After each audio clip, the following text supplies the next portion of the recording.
Hello friends, feel herbal by ખ્યાતિમાં આપનું સ્વાગત છે।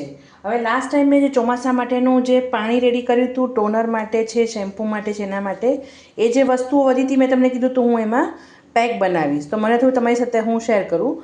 અમે રાતના 2 ચમચી મેથી નાખીને તમે જોઈ શકો છો પલાળી દીધું હતું। આ બધી વસ્તુની અંદર ખાલી મેથી જ ઉમેરી છે મેં, એ નાખી દીધું હતું મેં। હવે એની અંદર આપણે તમને ખબર જ છે કે આમાં બહુ જ બધા સત્વ રહેલું હશે આટલું ઉકાળ્યું છતાં।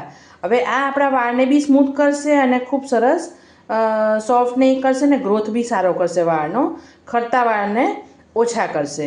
હવે એની અંદર મેં અહીંયા 1 પાંદડા જેવું એલોવેરાનું પાંદડું લઈ લીધું છે।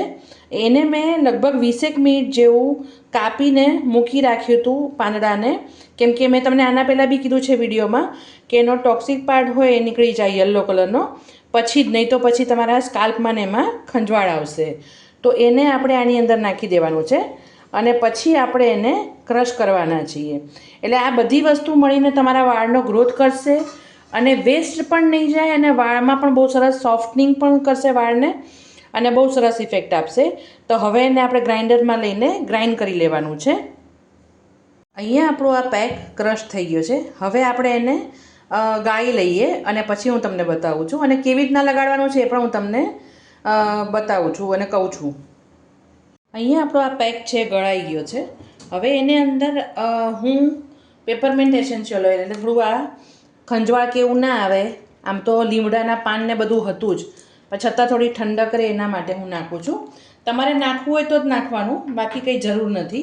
હવે એને આપણે હલાવીને પછી એક બોટલ ખાલી હોય એમાં ભરી લેવાનું છે। હવે આ વસ્તુ તમે વધારે બની જાય તો આરામથી તમે 15થી 20 દિવસ જેવું તમે ફ્રીઝમાં મૂકી શકો છો અને જ્યારે લગાડવું હોય ત્યારે તમારે કાઢીને એને લગાડવાનું છે। તેલવાળા વાળમાં પણ તમે લગાડી શકો છો અને કોરા વાળમાં પણ લગાડી શકો છો।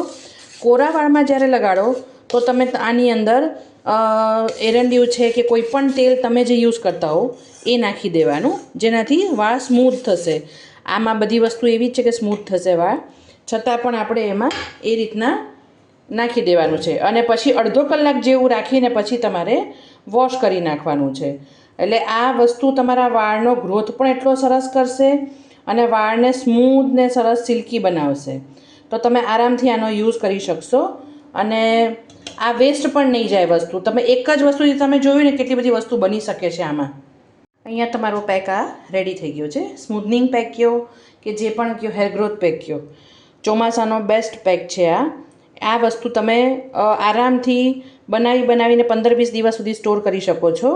એટલે એક જ વસ્તુથી તમારે ટોનર, શેમ્પૂ, પછી આવી રીતનું સીરમ અને આવી રીતના પેક બધું જ બની શકે છે। હવે આની અંદર તમને પતલું લાગે તો તમે મેથીનો પાવડર છે અથવા તમારી પાસે કોઈ પાવડર પડ્યો હોય તો નાખી શકો છો, નહીંતર એમને પણ આને લગાડીને અડધો 1 કલાક જેવું રાખજો અને પછી એને શેમ્પૂ કરીને વોશ કરી નાખશો તો તમારા વાળનો ગ્રોથ ખૂબ જ સરસ થશે।